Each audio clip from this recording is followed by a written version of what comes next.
Terima kasih ya Tuhan, di dalam hari-hari kami banyak kesusahan, kesulitan yang membuat kami harus mengalami penderitaan. Tetapi juga kami berterima kasih ya Tuhan, melewati hari-hari kami Engkau juga memberikan sukacita kepada kami. Kami bersyukur kepada Tuhan dan kami juga datang ke rumah-Mu beribadah biarlah dengan sukacita. Dan biarlah kami juga mendengar firman Tuhan juga dengan sukacita.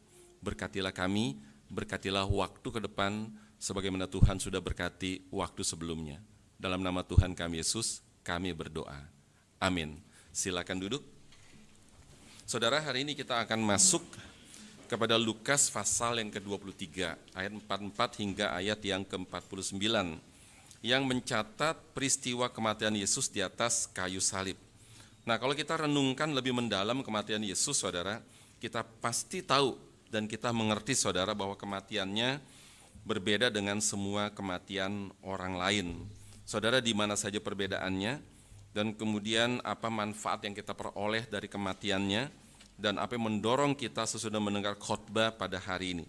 Mari kita membaca dari Lukas pasal yang ke-23, ayat ke-44 hingga ayat yang ke-49. Kita membaca bersama-sama. LAI memberikan judul Yesus Mati. Kita membaca semua ayat ini secara bersama-sama dengan tempo yang agak lambat, tapi dengan suara yang lebih tegas. Lukas 23 ayat ke-44 sampai 49, 2, 3. Ketika itu hari sudah kira-kira jam 12, lalu kegelapan meliputi seluruh daerah itu sampai jam 3, sebab matahari tidak bersinar, dan tabir bait suci terbelah dua. Lalu Yesus berseru dengan suara nyaring, "Ya Bapa, ke dalam tangan-Mu kuserahkan nyawaku." Dan sesudah berkata demikian, Ia menyerahkan nyawanya. Ketika kepala pasukan melihat apa yang terjadi, ia memuliakan Allah, katanya, "Sungguh orang ini adalah orang benar." Dan sesudah seluruh orang banyak yang datang berkerumun di situ untuk tontonan itu, melihat apa yang terjadi itu, pulanglah mereka sambil memukul-mukul diri. Semua orang yang mengenal Yesus dari dekat, termasuk perempuan-perempuan yang mengikuti dia dari Galilea, berdiri jauh-jauh dan melihat semuanya itu. Demikian pembacaan Alkitab. Saudara, di dalam perikop ini mencatat kematian Yesus, yaitu sekitar jam 3 sore, saudara. Sesudah sebelumnya terjadi kegelapan mulai dari jam 12. Jadi saudara, kegelapan terjadi selama 3 jam. Nah saudara, sebelum terjadi peristiwa kegelapan itu saudara, maka saudara Yesus itu disalibkan sekitar jam 9 pagi. Jadi dari jam 9 sampai jam 12 normal-normal saja, enggak gelap. Dari jam 12 sampai jam 3 saudara itu terjadi kegelapan. Dan sebelum Yesus disalibkan saudara, kemudian Yesus diadili secara maraton dengan waktu super cepat saudara. Itu sekitar antara 3,5 jam sampai 4 jam Yesus diadili. Jadi antara jam 5 pagi atau jam 5.30 pagi pada waktu matahari terbit sampai jam 9 pagi Yesus disalibkan, berarti sekitar 3,5 sampai 4 jam saudara. Dan sebelum Yesus diadili, kemudian Yesus itu ditangkap pada malam hari. Sesudah Yesus berdoa dan bergumul di taman Getsemani. Saudara, sebelum perikop ini saudara, Yesus dibawa oleh prajurit Roma untuk disalibkan. Dan Yesus saudara yang sudah dalam keadaan letih yang luar biasa, dia harus memikul kayu yang sangat berat itu. Itulah sebabnya secara manusiawi saudara, Yesus sudah tidak sanggup lagi memanggul kayu yang berat itu. Dan itulah sebabnya saudara, maka kemudian harus ada orang yang membantu memanggul kayu yang sangat berat itu. Dan kemudian saudara, prajurit Roma kemudian dia memaksa seseorang yang ada di situ untuk membantu memanggul kayu itu. Dan orang itu saudara, saya percaya dipilih secara acak. Paksa, bantu dia saudara. Dan orang itu adalah bernama Simon yang berasal dari Kirene. Kirene itu terletak di daerah pantai Laut Tengah di wilayah Afrika Tengah saudara. Dan kemudian saudara, pada waktu Simon dari Kirene itu dipaksa memanggul kayu itu, sangat mungkin dia kesal saudara. Kenapa harus saya Ia memanggul kayu itu. Buat siapa? Buat para penjahat, saudara. Nah, Yesus dianggap sebagai orang jahat. Kenapa? Karena semua orang yang disalibkan pasti orang jahat, saudara. Kenapa undian itu, saudara, itu jatuh ke tangan Simon dari Kirene, saudara. Dan sangat mungkin dia begitu kesalnya luar biasa, saudara. Dan kemudian, saudara, pada waktu dia memanggul kayu itu, dia dengan jelas dapat melihat Yesus dari dekat, saudara. Dari ujung kepala sampai ujung kaki, dia lihat dengan sangat jelas sekali. Dia melihat tubuh Yesus yang boleh dikata, saudara, itu sudah tidak berbentuk lagi. Sudah tidak normal lagi. Dagingnya, saudara, itu sudah koyak. Dan tubuhnya, saudara, itu berdarah-darah. Dan kemudian, saudara, tidak cukup sampai di situ. Ada suatu mahkota, bukan terbuat dari emas, tapi terbuat dari duri yang sangat tajam. Kemudian ditancapkan ke kepala dari Yesus, saudara. Maka pada waktu Simon dari Kirene melihat Yesus seperti itu, ini seperti sudah bukan manusia lagi, saudara. Dan kemudian Simon melihat tubuh Yesus itu terpecah-pecah, saudara. Maka kita ingat, saudara, pada waktu kita melakukan perjamuan kudus, harus ada roti, saudara. Dan roti itu kemudian harus dipecahkan. Karena Yesus berkata, inilah tubuhku yang dipecah-pecahkan bagi kamu, saudara. Tubuh Yesus hancur. Tetapi kemudian, saudara, kita yang memakan roti itu, kemudian kita menjadi kenyang. Dan kemudian kita menjadi diselamatkan. Saudara, pada waktu Yesus dilihat oleh Simon dari Kirene dengan tubuh seperti itu, saudara, maka kemudian dia mengerti. Yesaya pasal ke-53, kita sudah bacakan minggu lalu. Dia begitu mengerti, saudara, apa yang dia baca dari Yesaya pasal ke-53, perjanjian lama, saudara, itu persis, saudara, sama dengan apa yang dia lihat. Dari tubuh siapa, saudara? Dari tubuh Yesus, saudara. Sama persis. Maka kemudian Simon tahu, ini bukan seorang penjahat. Ini adalah seorang Mesias. Ini adalah seorang juru selamat, saudara. Dan Simon itu, dia sangat beruntung, saudara. Pada waktu dia dipaksa memanggul kayu itu, saudara. Kenapa? Pada saat-saat mengesalkan itu, saudara, kemudian dia mengenal Yesus. Saudara, sebetulnya Simon itu bukan sedang menolong Yesus. Sebetulnya, saudara, Simon itu sedang melayani Yesus, saudara. Tidak pernah ada satu orang boleh menolong Tuhan. Tidak pernah ada satu orang bisa menolong Tuhan. Di dalam konteks atau konsep para dewa-dewa di dalam Yunani kuno, saudara. Kenapa dewa mencipta manusia? Kenapa? Karena dewa perlu dilayani. Lalu kemudian sesama dewa tidak mau melayani. Akhirnya kemudian dewa mencipta manusia untuk melayani dewa, saudara. Di dalam konsep Kristen tidak. Karena Tuhan itu tidak perlu dilayani, saudara. Kenapa? Tuhan adalah Tuhan. Dia adalah Tuhan yang mampu mencukupkan dirinya sendiri. Itulah sebabnya namanya adalah YHWH. Di dalam bahasa Inggris adalah I am who I am. Artinya, saudara, Tuhan yang mampu mencukupkan dirinya sendiri. Dia tidak perlu bantuan siapapun juga, saudara. Karena dia mampu mencukupkan dirinya sendiri. Kalau kita pasti tidak mungkin. Kita, saudara, pasti butuh orang lain. Kalau kita makan, bukan karena kita bisa beli nasi, maka kita makan nasi. Enggak, saudara. Karena ada petani yang nanam padi, dan kemudian padinya kemudian dijual, dan kita bisa makan. Kita enggak mungkin, saudara, tidak butuh orang lain. Kita pasti membutuhkan orang lain. Tetapi Tuhan itu enggak butuh orang lain, saudara. Maka kemudian akhirnya, saudara, Simon, dia melayani Tuhan, dia melayani Yesus, dia mendapatkan berkat yang sangat besar sekali, saudara. Bahkan berkat itu, saudara, tidak kalah besar dengan yang Maria dapatkan. Maria, seorang yang melayani Yesus, dia membeli minyak narwastu yang sangat mahal luar biasa, seharga 300 dinar.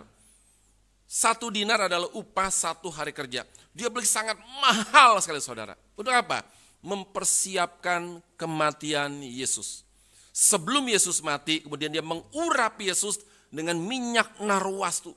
Yang pada waktu dibuka, saudara, itu harumnya menyebar ke seluruh ruangan. Apa artinya, saudara? Yesus ini adalah seorang yang wanginya luar biasa, saudara. Tidak ada orang sewangi Yesus. Siapapun tidak mungkin bisa mengalahkan Yesus, saudara. Ini orang yang wanginya luar biasa.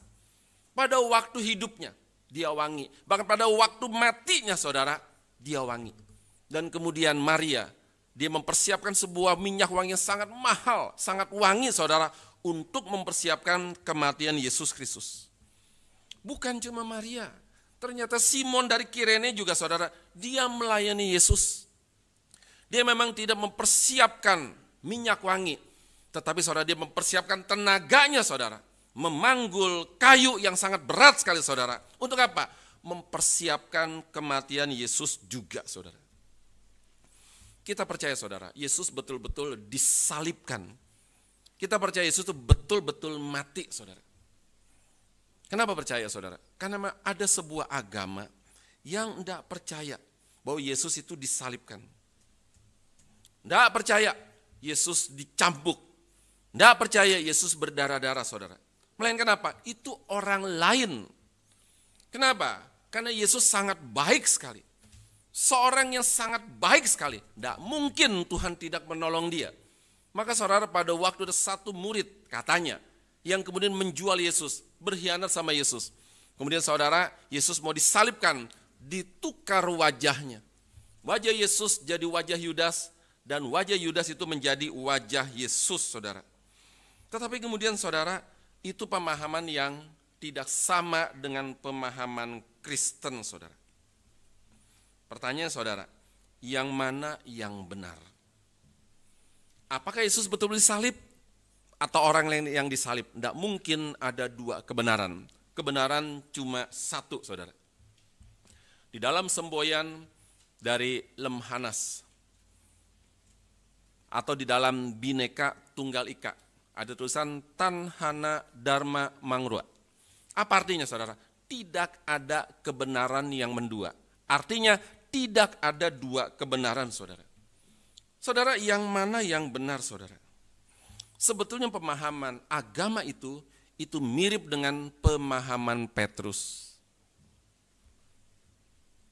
Pada waktu Yesus, dia berkata kepada murid-muridnya, aku akan ditangkap, aku akan diserahkan kepada bangsa yang tidak mengenal Tuhan, dan aku akan disalibkan, aku akan dibunuh, saudara.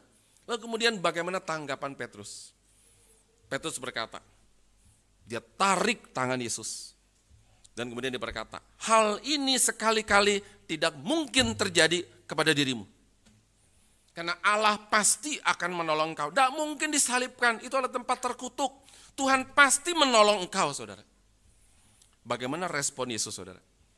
Yesus kemudian pada waktu Petrus berkata kepada Yesus, dia langsung kemudian, saudara, dia berbalik, kemudian dia melihat kepada semua muridnya, saudara.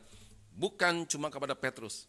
Kenapa? Karena semua murid juga punya pemahaman yang sama. Cuma Petrus aja yang dia terlalu cepat, saudara. Langsung kemudian berkata, hal ini sekali-kali tidak mungkin terjadi kepada dirimu. Allah pasti menolong kamu. Kemudian Yesus melihat kepada semua muridnya. Kemudian Yesus mengatakan, saudara, enyahlah iblis. Karena engkau merupakan batu sandungan bagi aku. Engkau cuma memikirkan apa yang dipikirkan oleh manusia. Engkau tidak memikirkan apa yang dipikirkan oleh Allah, saudara. Saudara, Yesus 4 kali sudah berkata, aku pasti akan disalibkan. Saudara, pemahaman agama itu sama dengan pemahaman Petrus, saudara. Dan sama dengan pemahaman para murid-murid yang lain. Tetapi tidak sama dengan pemahaman Allah. Kenapa, saudara? Karena Yesus memang datang ke dalam dunia memang untuk disalibkan, saudara. Dan kemudian, saudara, itulah sebabnya, saudara, Simon dari Kirene, dia sangat beruntung, dia sangat berbahagia sekali. Kenapa? Karena dia memang, saudara, dia mengalami hal yang kurang mengenakan. Tapi saudara, dari hal kurang mengenakan, dia mendapatkan bahagia yang sangat besar sekali. Dia mendapatkan berkat yang sangat besar sekali, saudara. Dia bukan sedang menolong Yesus. Dia sedang melayani Yesus, saudara. Ini adalah satu kata poin penting, saudara, namanya melayani. Bagi seorang yang sudah melayani, baik sebagai pianis, pemusik, violis, atau liturgos, atau song leader, atau persekutuan pria, persekutuan wanita, persekutuan pemuda, persekutuan remaja, saudara, dan lain-lain. Bahkan juga mempersiapkan makanan, mempersiapkan minuman, saudara, dan lain-lain, saudara. Bersyukurlah. Kenapa, saudara? Yang kita layani bukan manusia. Yang kita layani adalah Tuhan, saudara. Bahkan Tuhan di atas segala Tuhan. Saudara, kalau saudara melamar ke istana presiden, saya mau jadi pelayan, saudara, enggak tentu diterima. Gratis, enggak tentu diterima, malah dicurigai, saudara. Tetapi saudara, kita semua disiapkan Tuhan. Kita diizinkan Tuhan melayani Tuhan yang lebih daripada presiden, saudara. Maka pada waktu saudara melayani, bersyukurlah. Jangan layani Tuhan dengan sungut-sungut. Jangan layani Tuhan dengan mengeluh, saudara. Layani Tuhan dengan sukacita. Layani Tuhan dengan segenap hati, dengan full heart, saudara. Dan bagi kita yang belum melayani, mari kita melayani bersama-sama. Kenapa? Di dalam pelayanan memang capek, saudara. Tapi Tuhan sudah siapkan berkat di dalam pelayanan. Dulu ketika saya datang Palembang dan kemudian lihat, wah ini liturgosnya kurang bagus. Maka kemudian saya latih supaya lebih bagus, saudara. Dan kemudian waktu kita latih, kemudian ada seorang berkata, bersyukur. Kenapa? Kalau kita mau latihan tampil di depan umum, itu mesti bayar loh. Di sini gratis. Dan kemudian dari tidak bisa menjadi bisa. Dari kurang bagus menjadi lebih bagus. Itu enggak bayar, itu gratis. Dan kemudian akhirnya kita bisa mendapatkan sesuatu berkat. Kita waktu tampil di depan umum itu tidak terlalu keder lagi, saudara. Dan kemudian saudara, sesudah Yesus disalibkan, maka ada banyak suara-suara. Baik di atas kayu salib maupun di bawah kayu salib, saudara. Dan di bawah salib ada begitu banyak suara, ribut-ribut, saudara. Intinya cuma satu, suara mencemooh Yesus. Suara untuk menghina Yesus, saudara. Itu suara yang sama sekali tidak bernilai. Cuma bisanya mencemooh, cuma bisa menghina, itu sangat tidak bernilai, saudara. Kemudian orang-orang menghina Yesus, berkata, orang lain dia selamatkan. Nah sekarang, kamu selamatkan dirimu sendiri. Kamu kan Mesias. Ayo selamatkan diri kamu sendiri. Saudara, mereka menghina Yesus. Ada yang lagi suara berkata, turun kamu. Kalau kamu bisa turun di atas kayu salib, kami akan menyembah kamu. Saudara, mereka panas-panas Yesus. Mereka menghina Yesus, saudara. Untungnya, saudara, Yesus tidak emosi. Kalau saya jadi Yesus, saya pasti sudah emosi, saudara. Amin kau, turun. Kalau kamu turun, saya sembah kamu. Saya pasti turun, saudara. Buat mujizat. Ngapain turun? Gampar dulu yang ngomong sembarangan, saudara. Udah mujizat naik lagi, saudara. Tapi Yesus enggak loh. Pada waktu kemudian dicemooh, dihina. Turun. Kalau kamu turun, saya akan menyembah kamu. Orang lain bisa kamu selamatkan. Diri kamu tidak mampu kamu selamatkan. Saudara, dihina habis-habisan. Itu suara yang banyak, saudara. Dari para pemimpin agama. Dari orang-orang yang ada di situ, ribuan, saudara. Itu puluhan ribu orang, bahkan begitu banyak. Terus teriak-teriak. Suara yang tidak berguna, saudara. Lalu juga suara dari atas kayu salib. Ada dua orang penjahat. Satu di kiri, satu di kanan. Dan Yesus di tengah, saudara. Yang satu bersuara menghujat Yesus. Tapi yang satu lagi segera sadar. Dia menegur yang menghujat. Kemudian yang kedua, saudara, dia memohon kepada Yesus. Yesus, ingatlah akan aku apabila engkau datang sebagai raja, saudara. Pertanyaannya, atau dari mana saudara? Yesus adalah seorang raja. Gampang saudara. Pada waktu Yesus disalibkan, saudara, kemudian dibuatlah satu plang. Kemudian bertulis saudara, inilah raja orang Yahudi. Bermaksud menghina Yesus. Kemudian dipasang, ditempel di atas kayu salib. Inilah raja orang Yahudi. Penjahat sebelah Yesus, dia waktu melihat saudara. Ini saya melihat ke sana saudara, bukan berarti penjahat di sini bukan saudara ya. Jangan pikir, wah yang kanan yang baik tuh, yang kiri yang jahat. Enggak saudara, saya cuma melukiskan aja. Dia melihat kepada Yesus. Dia melihat kepada plang di atas salib Yesus. Inilah raja orang Yahudi. Yang lain bermaksud untuk menghina. Tetapi dia saudara, dia memikirkan. Apakah dia betul raja orang Yahudi saudara? Akhirnya saudara, dia tahu. Kamu di bawah menghina dia. Oh ini raja. Tetapi aku tahu itu betul-betul seorang raja saudara. Dari hinaan menjadi saudara sesuatu hal kebenaran. Dulu gereja Metodis.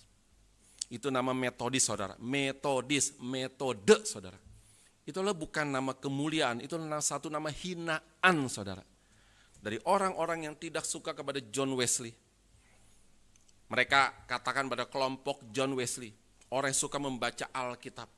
Disebut namanya sikutu, saudara. Sikutu yang suka membaca Alkitab. Juga kemudian mereka menghina Metodis, Metodis, saudara.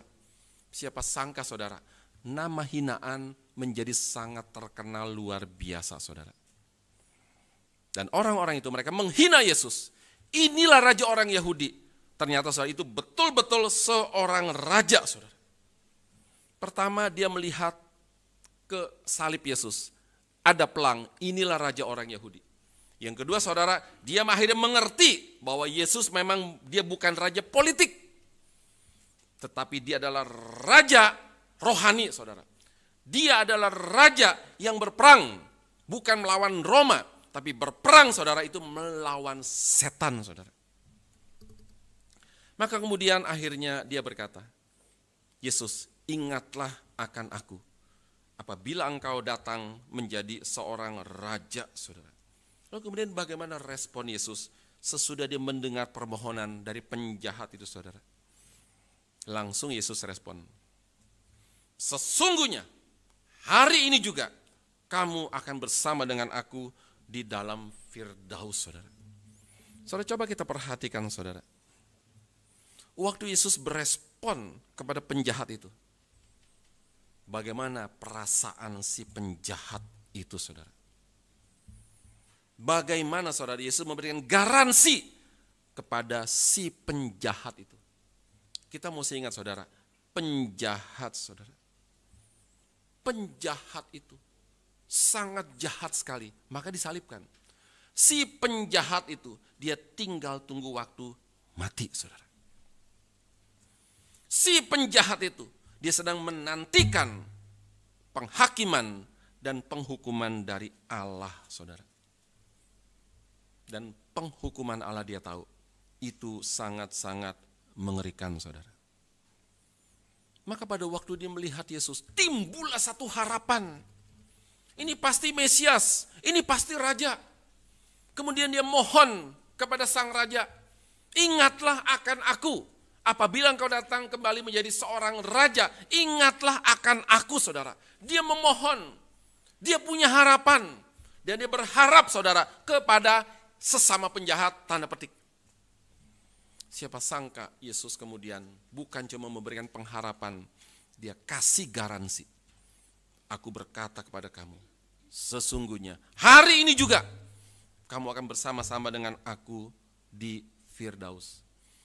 Saudara, Yesus sebentar lagi akan mati. Dan kematian Yesus, saudara, itu sangat beda dengan semua kematian yang lain. Sebelum dia mati, dia memberikan garansi kepada salah seorang penjahat, saudara. Itu adalah kalimat yang kedua, saudara. Kita sudah baca kalimat yang pertama. Bapa, ampunilah mereka, karena mereka tidak tahu apa yang mereka perbuat, saudara. Dari atas kayu salib, Yesus cuma ngomong, saudara, tidak banyak. Cuma ngomong 7 kalimat saja. Saya harap kita bisa menghafalnya semua, saudara, karena sangat gampang sekali. Orang Kristen mesti hafal, saudara, 7 kalimat Yesus. Kalimat pertama dimulai dari Bapa, diakhiri dengan Bapa. Kalimat pertama, Bapa, ampunilah mereka. Kalimat terakhir, ya Bapa, ke dalam tanganmu kuserahkan nyawaku. Kalimat tengah-tengah, 4, saudara, kalimat keempat, dimulai dari kata Allahku, Allahku, mengapa engkau meninggalkan aku. Kalimat kedua, saudara, hari ini juga kamu bersama dengan aku di Firdaus, saudara. Kalimat ketiga, saudara, Yesus berkata kepada Maria dan kepada Yohanes, murid yang dikasihinya, Ibu, inilah anakmu. Anak, inilah ibumu, saudara. Kalimat yang kelima, Yesus berkata, aku haus. Kalimat keenam, sudah selesai. Saudara, 7. Dimulai dari Bapa, diakhiri dengan Bapa. Di tengah-tengah, Allahku, Allahku. Coba kita hafal ya, saudara, ya, gampang sekali. Pertama, saudara, kita hafal 1 sama 7 dulu yang gampang. Pertama apa? Bapa, ampunilah mereka. Pendek aja, saudara, ya, supaya gampang. Kalimat ke-7, Bapa, ke dalam tanganmu kuserahkan nyawaku. 1, 2, 3. Kalimat keempat, Allahku, Allahku, mengapa engkau meninggalkan aku. 2, 3. Kalimat kedua, hari ini juga kamu bersama dengan aku di Firdaus. 2, 3. Kalimat kelima, aku haus. 2, 3. Kalimat keenam, sudah selesai. Saudara, nanti lebih hafal lagi, saudara. Saudara, di dalam kalimat ketiga, saudara, mari kita baca dari Yohanes pasal 19 ayat yang ke-26 hingga ayat yang ke-27. Yohanes pasal ke-19, 26 hingga ayat yang ke-27. Kita baca bersama-sama Yohanes pasal 19 ayat 26 hingga ayat yang ke-27. 1, 2, 3. Ketika Yesus melihat ibunya dan murid yang dikasihnya itu di sampingnya, berkatalah ia kepada ibunya, Ibu, inilah anakmu. Kemudian katanya kepada muridnya, inilah ibumu. Dan sejak saat itu murid itu menerima dia di dalam muridnya. Saudara, ini adalah suara Yesus kepada Maria ibunya dan juga kepada Yohanes muridnya, saudara. Yesus semasa di dalam dunia ini, dia sangat mengasihi ibu jasmaninya, saudara. Dan sebentar lagi Yesus akan mati. Siapa yang merawat ibunya, saudara? Maka kemudian dia berkata, Ibu, inilah anakmu. Yohanes maksud, saudara. Dan kepada Yohanes dia berkata, inilah ibumu, rawatlah dia, saudara. Saudara, anak yang mencintai orang tuanya, atau anak yang mau merawat orang tuanya sewaktu mereka tua, dia pasti akan diberkati Tuhan, saudara.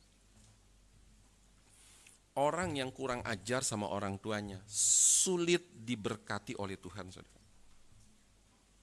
Kita mesti ingat, saudara, hati-hati keluarkan kalimat kepada orang tua kita, saudara.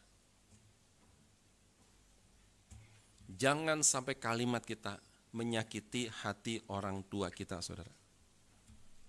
Sama saja sebetulnya, orang juga mesti hati-hati keluarkan kalimat kepada anaknya, saudara. Tapi yang paling penting, saudara, si anak mesti hati-hati keluarkan kalimat kepada orang tuanya. Saudara, jangan sampai menyakiti hati orang tuanya, saudara. Yesus tak mungkin menyakiti hati orang tuanya, saudara.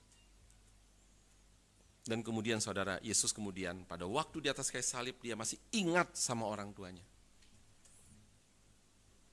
Ibu, inilah anakmu. Pada Yohanes, anak, inilah ibumu. Rawatlah dia, saudara. Dan kemudian kalimat yang keempat, saudara, kita baca dari Matius pasal 27 ayat yang ke-46. Matius pasal ke-27 ayat yang ke-46.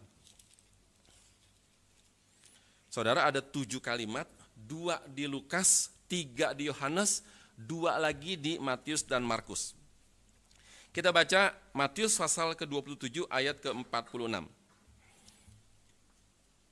Saya baca 45, saudara baca 46. Saya akan baca 45. Mulai dari jam 12, kegelapan meliputi seluruh daerah itu sampai jam 3. Kira-kira jam 3, berseru Yesus dengan suara nyaring, Eli, Eli lama sabachthani. Artinya, Allahku, Allahku, mengapa engkau meninggalkan aku? Saudara, ini kalimat yang sering kali disalah mengerti oleh orang yang tidak mengerti, saudara. Mereka berkata, Yesus pun ditinggalkan oleh Tuhan loh. Bagaimana kita bisa percaya kepada orang yang ditinggalkan oleh Tuhan, saudara? Ini sebenarnya satu kalimat yang sangat memilukan. Yesus berteriak dengan suara nyaring supaya didengar oleh semua orang, saudara. Allahku, Allahku, mengapa engkau meninggalkan aku, saudara? Saudara, ini satu kalimat sangat memilukan sekali, saudara. Kenapa? Memang Yesus betul-betul ditinggalkan oleh Bapaknya, saudara. Kenapa, saudara? Menanggung dosa kita. Salib adalah tempat terkutuk. Di dalam perjanjian lama, Ulangan 21-23, dicatat, orang yang tergantung di kayu adalah orang terkutuk. Kemudian Paulus juga katakan di dalam Galatia 3 ayat 13. Terkutuklah orang yang tergantung di atas kayu salib, saudara. Orang terkutuk berarti dia berpisah dengan Tuhan sampai selama-lamanya, saudara. Siapa yang terkutuk, saudara? Sebenarnya kita yang terkutuk. Kita akan berpisah dengan Tuhan sampai selama-lamanya, saudara. Padahal Yesus pernah berkata, Yohanes 10:30, aku dan Bapa adalah satu. Tetapi saudara, dia disalibkan, dia harus berpisah dengan Bapaknya, saudara. Dan itu adalah teriakan yang memilukan, teriakan dari neraka, saudara. Saudara, neraka itu betul tempat penghukuman. Dan penghukuman yang paling menakutkan, saudara, ialah apa? Berpisahnya antara ciptaan dengan pencipta sampai selama-lamanya. Saudara, neraka ialah tempat isolasi. Neraka adalah tempat tersendiri, saudara. Saudara, jangan kita kira ya, nanti waktu misalnya orang masuk neraka, saudara, rame-rame, lu menderita, gue menderita, oh tenanglah, sama-sama menderita. Enggak, saudara. Itu tempat isolasi, saudara. Masing-masing, sendiri, saudara. Saudara tahu, tempat paling menakutkan di dalam penjara. Namanya tempat isolasi, saudara. Dia diisolasikan, tersendiri, saudara. Mau teriak silakan, mau ngapain silakan, mau menghujat silakan, tidak ada yang dengar, saudara. Tidak ada teman ngomong, sendirian, saudara. Itu tempat yang paling menakutkan di dalam penjara, saudara. Namanya tempat isolasi. Dan neraka juga sama, saudara. Itu tempat isolasi, tempat tersendiri, saudara. Tempat yang sangat kesepian sekali, saudara. Maka saudara, tidak ada orang yang tidak takut dengan neraka, saudara. Dan Yesus demi menanggung siksa kita, saudara, sedemikian rupa, maka kemudian dia harus rela disalibkan di tempat terkutuk. Maka tak heran dia berkata, Allahku, Allahku, mengapa engkau meninggalkan aku, saudara? Itu kalimat yang keempat. Kita lihat kalimat kelima dan keenam dari Injil Yohanes, yaitu aku haus dan sudah selesai. Yohanes pasal 19 ayat 28 hingga ayat yang ke-30. Yohanes pasal yang ke-19 ayat 28 hingga ayat yang ke-30. Mari kita baca bersama-sama. Yohanes pasal 19 ayat 28 hingga ayat yang ke-30. 1, 2, 3. Sesudah itu, karena Yesus tahu bahwa segala sesuatu telah selesai, berkatalah ia, supaya genaplah yang ada tertulis dalam kitab suci. Aku haus. Di situ ada satu bekas penuh anggur asam. Maka mereka mencucukkan bunga karang yang telah dicelupkan dalam anggur asam pada sebatang hisop, lalu mengunjukkannya ke mulut Yesus. Sesudah Yesus meminum anggur asam itu, berkatalah ia, sudah selesai. Lalu dia menundukkan kepalanya dan menyerahkan nyawanya. Saudara, kalimat yang kelima, aku haus, saudara, dicatat adalah untuk menggenapkan kitab suci. Kalau saudara lihat di dalam Alkitab saudara, maka kemudian digenapkan dari mana? Dari Mazmur nomor 22 ayat 16. Dan juga Mazmur 69 itu ayat yang ke-22. Kita buka Mazmur 69 ayat 22. Mazmur 69 ayat yang ke-22. Sesudah menemukan, kita baca bersama-sama. Mazmur 69 ayat yang ke-22. 1, 2, 3. Bahkan mereka memberi aku makan racun, dan pada waktu aku haus, mereka memberi aku minum anggur asam, saudara. Saudara, di dalam Mazmur 69 ayat 22, dicatat itu adalah orang benar. Dan dia dikasih racun. Dan kemudian dia, saudara, kemudian dia berkata, aku haus, saudara. Saudara, aku haus, bisa secara literal. Artinya betul-betul haus. Karena Yesus memang betul-betul tidak minum, saudara. Dari malam sampai pagi, sampai siang, digantung di tengah terik matahari. Dia tidak minum. Dia berkata, aku haus, betul-betul aku haus, saudara. Yang kedua, saudara, itu secara theological. Itu apa? Itu adalah suatu sacrifice, pengorbanan Yesus, saudara. Yesus harus berteriak, aku haus. Artinya, saudara, aku sudah berkorban bagi kamu, saudara. Dan kalimat ke-6, kalimat sangat penting, sudah selesai. Itu menggenapi 5 kalimat sebelumnya, saudara. Apa artinya? Semua tugas yang diembankan kepada Yesus, semua diselesaikan dengan tuntas, saudara. Yang kedua, saudara, Yesus waktu berkata, sudah selesai. Artinya, saudara, sudah selesai bertempur melawan si ular. Sudah selesai bertempur melawan si iblis, saudara. Dan kemudian, saudara, Yesus menang. Saudara harus selalu ingat Kejadian pasal 3 ayat 15. Waktu Adam dan Hawa berdosa, kemudian Tuhan memanggil Hawa dan kemudian memanggil setan, saudara. Tuhan berkata kepada setan dan kepada Hawa, aku akan mengadakan permusuhan antara kamu setan dengan perempuan ini. Antara keturunanmu dengan keturunannya, saudara. Keturunannya itu berbentuk orang ketiga tunggal, satu, saudara, bukan keturunan-keturunannya. Orang ketiga tunggal bentuknya maskulin, bukan feminim. Dan kemudian keturunannya akan meremukkan kepala kamu. Sedangkan kamu akan meremukkan tumit keturunan perempuan ini, saudara. Itu disebut sebagai namanya proto-evangelium atau Injil yang pertama. Sebelum Injil benar-benar datang, saudara, sudah ada Injil yang pertama. Menubuatkan tentang Yesus sebagai keturunan perempuan yang akan menghancurkan, meremukkan kepala ular, saudara. Kemudian Yesus sudah menang, menginjak kepala ular. Kemudian Yesus berkata, sudah selesai. Bahasa Yunani, tetelestai. Sudah selesai, sudah tuntas, saudara. Kalau dari kasat mata manusia, Yesus gagal. Oh, apa yang sudah selesai? Kamu gagal, kamu kalah, kamu disalibkan, saudara. Tetapi dari kasat, dari mata rohani, saudara, yang tahu cuma Tuhan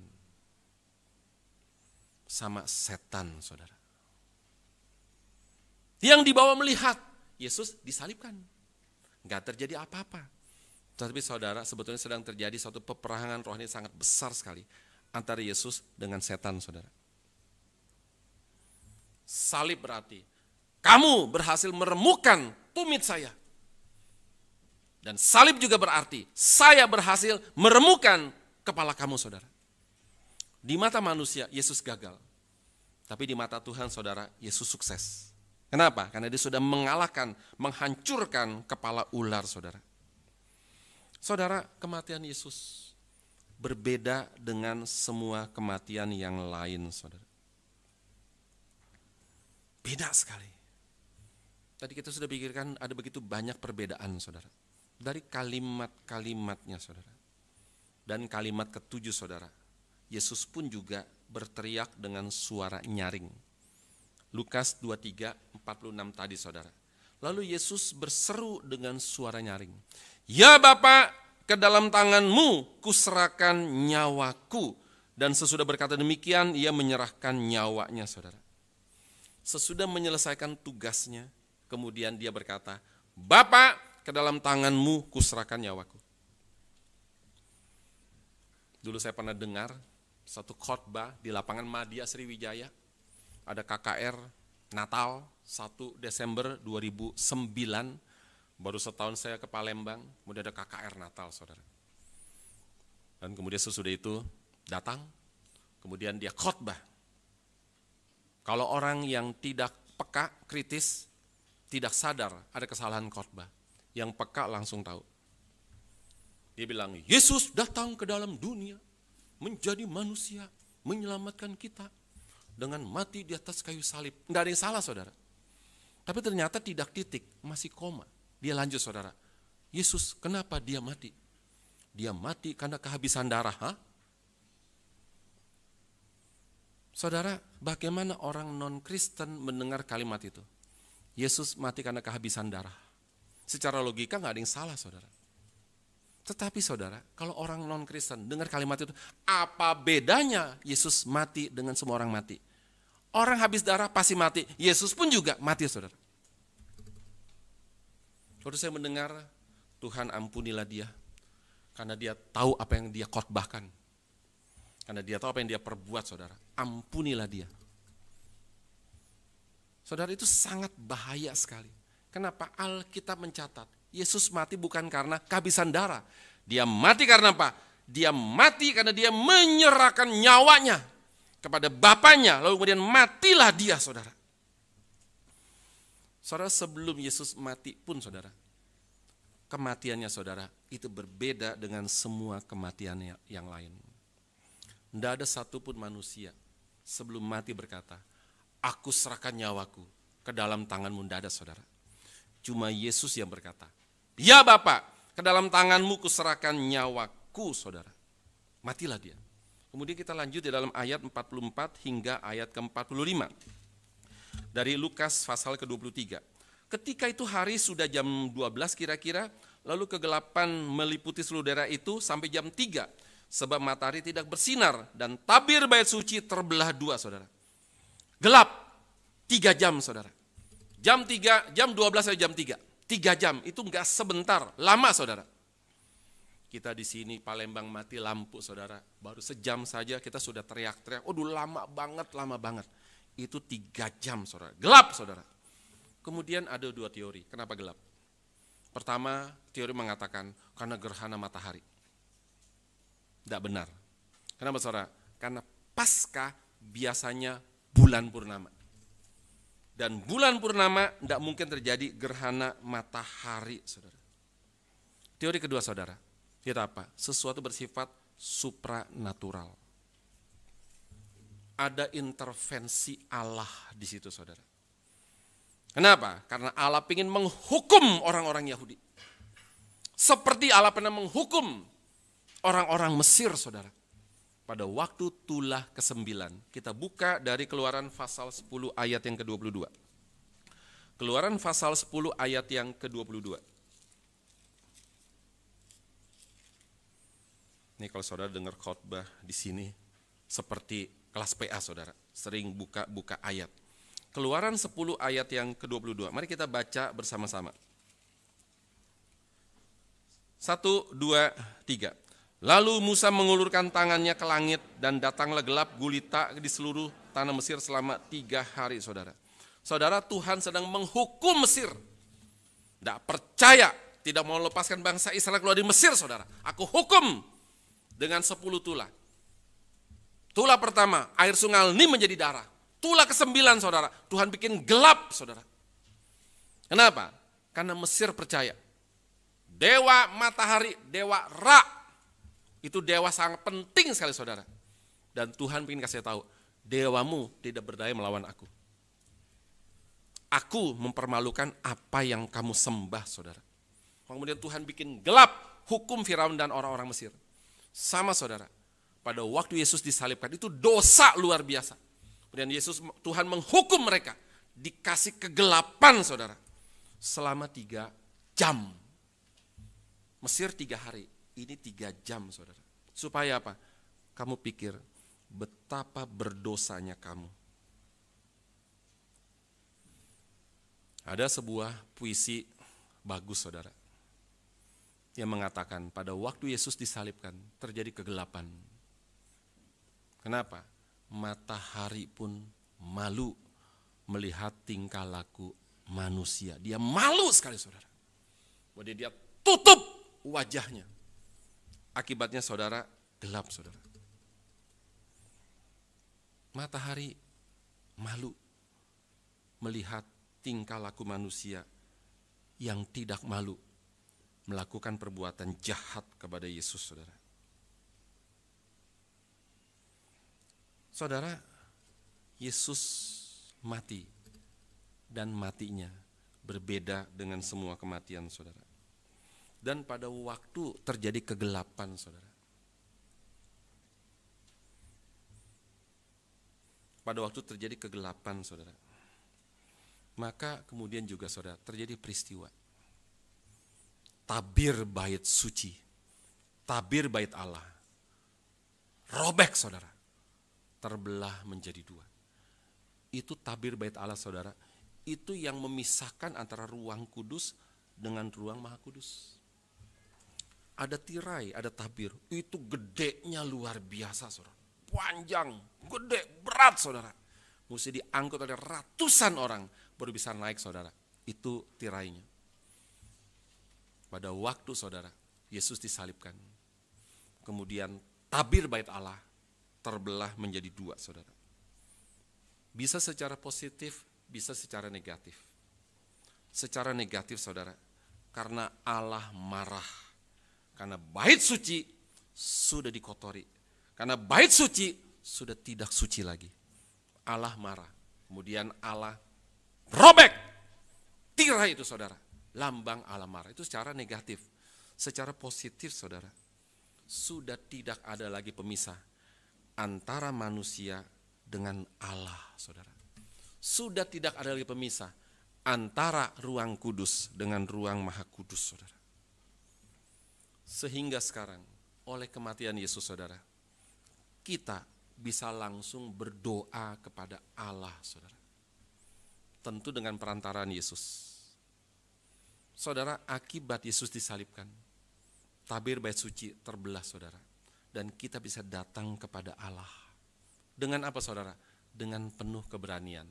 Mari kita buka Ibrani pasal 10 ayat 19. Ibrani pasal 10 ayat yang ke-19.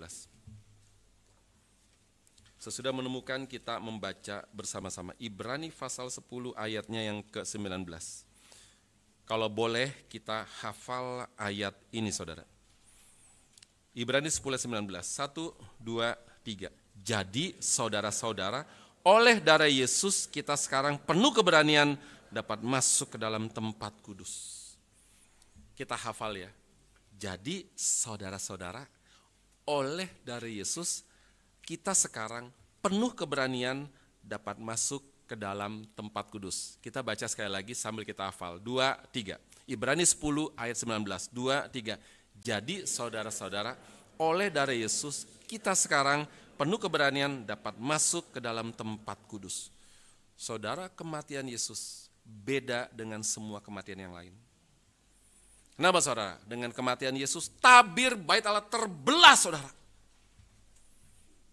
Akibatnya, kita sekarang dengan penuh keberanian dengan darah Yesus dapat masuk ke tempat yang kudus, saudara. Pertanyaan, saudara, bagi agama lain, bagaimana cara mereka bisa menjangkau kekudusan Allah. Saudara, Allah yang Maha Kudus itu untouchable. Itu tak tersentuh, saudara. Mau coba sentuh, mati kita, saudara. Karena kudus itu identik dengan panas, saudara.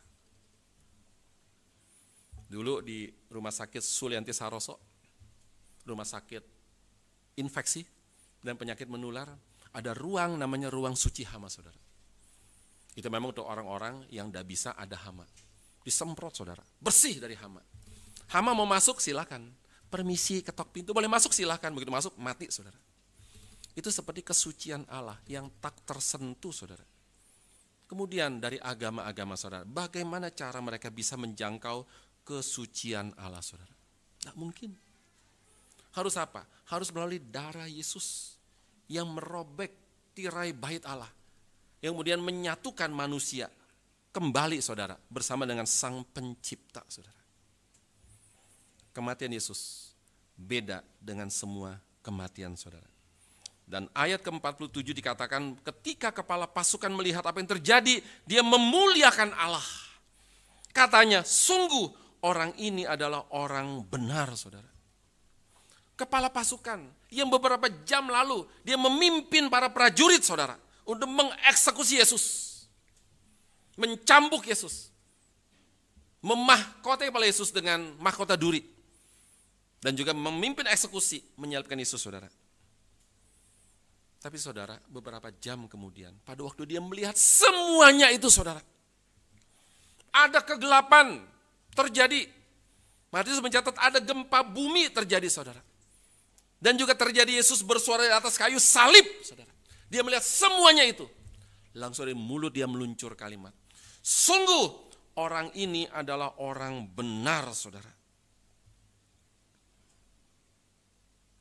Kenapa? Karena kematian Yesus berbeda dengan semua kematian, saudara.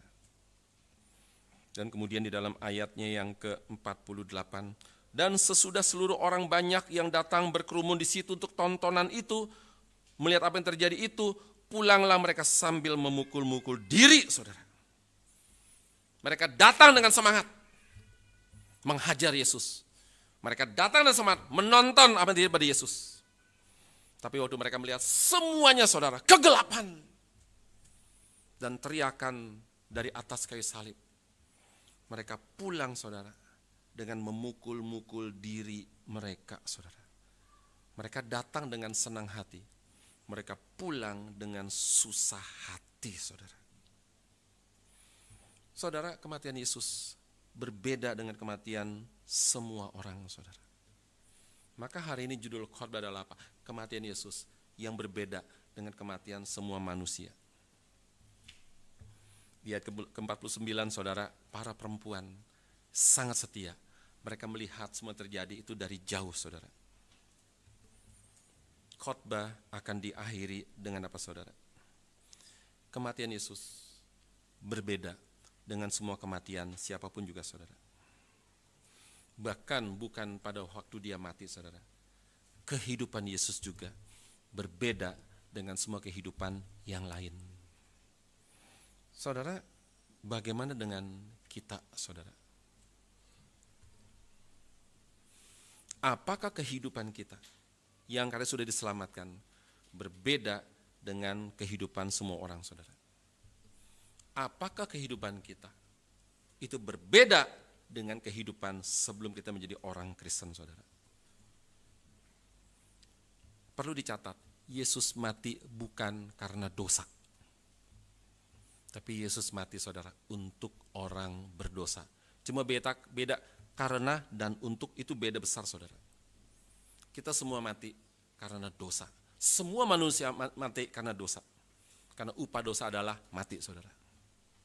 Tapi Yesus mati untuk orang berdosa. Manusia mati, die in sin. Tapi Yesus mati bukan die in sin, die for sin, saudara. Dan salah seorang penjahat sebelah Yesus, dia mati karena dosa. Dan penjahat salah seorang di sebelah Yesus, dia mati juga, saudara. Dia mati di mana Yesus sudah mati untuk dosa-dosanya, saudara. Kalau dia diizinkan hidup lagi, orang itu, saudara, dia pasti berbeda hidupnya, saudara. Jadi pertanyaan buat kita sekalian, saudara, bagaimana kita orang Kristen? Yesus kematiannya beda dengan semua kematian yang lain. Bagaimana kita hidup orang Kristen? Apakah kehidupan kita, saudara, berbeda dengan kehidupan semua orang lain? Bukan aneh, bukan, saudara, tapi berbeda. Dulu sebelum percaya Yesus sama sesudah, apakah ada perbedaan, saudara? Semoga ada perbedaan. Semoga Tuhan kuatkan kita. Berbeda, bukan aneh. Berbeda, dan orang melihat, saudara, kepada kita. Sungguh, kalau boleh mereka berkata, sungguh dia adalah anak Tuhan. Seperti kepala pasukan berkata, sungguh dia adalah orang benar, saudara. Mari kita berdoa.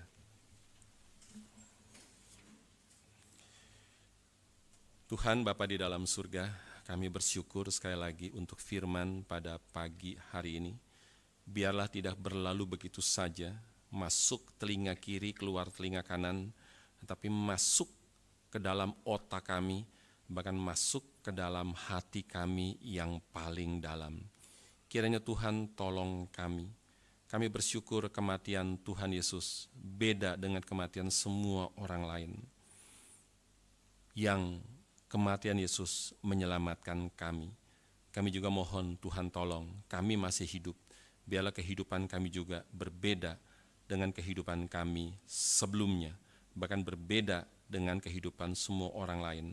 Berbeda ya Tuhan, karena kami adalah anak-anak Tuhan yang mencintai Tuhan dan ingin memasyurkan nama Tuhan melalui kehidupan kami. Tolonglah kami, dalam nama Tuhan kami Yesus, kami berdoa. Amin.